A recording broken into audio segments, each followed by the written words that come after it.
someone decides to shut down, to make an absolute decision about not feeling, they're not showing their feelings to the world, and they're going to create a life that's going to be safe. Might be a little boring, but it'll be safe. They think it's going to be safe. But actually, it probably will end up blown up in their face somewhere along the line a few times, because they're still not feeling what they need to be feeling, or processing what they need to be processing. So they'll go around picking all the safe things to feel, and they'll process the safe things, and they'll make that a lifestyle.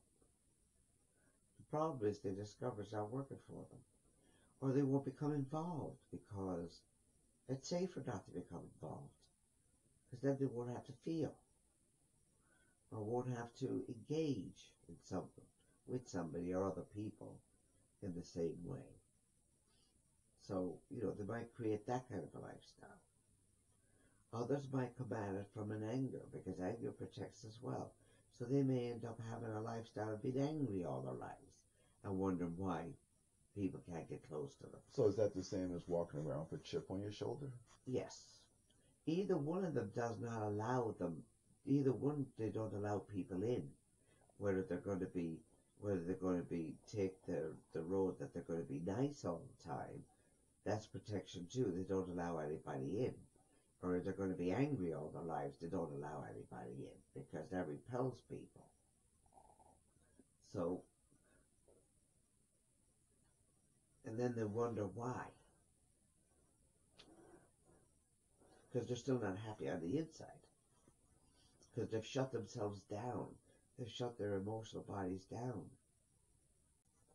All this baggage gets carried forward. Absolutely. From the time they make those absolute decisions, it begins to collect the baggage, and it becomes enormous. So the kid does not aware of it, but they carve out a lifestyle that they're going to isolate from people, or become very less involved with people, or not become involved in life at all, or go around being very angry at everybody. Because the anger protects as well. It's all about protecting themselves from themselves and from everybody else, because somewhere they took in somebody else's belief system, which is different than religion. Religion is a worldwide belief. Family culture is just in the family. Every family has its own culture. For instance, when I was growing up in my family for the short time, we were all out there. There were no secrets. We were all verbal. Everybody knew what was going on inside our house and outside our house. We didn't get any messages about you can't tell anybody. Then you get another family culture where it's all secrets. Nobody's allowed to know what's going on inside. So, you put on a different face when you're in the house, and you put on a different face when you're outside the house. Because you learn to adapt. People learn to adapt to their family culture. Some families talk all about feelings. Other families are not allowed to feel anything at all. Like my ex grew up in a family where they weren't allowed to feel anything. No, I mean, can you imagine 40 people at a table for dinner and nobody talks? Watch that scene.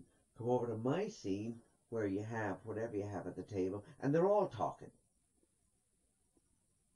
Or you get the family, we're only going to talk about what mom or dad says we're going to talk about.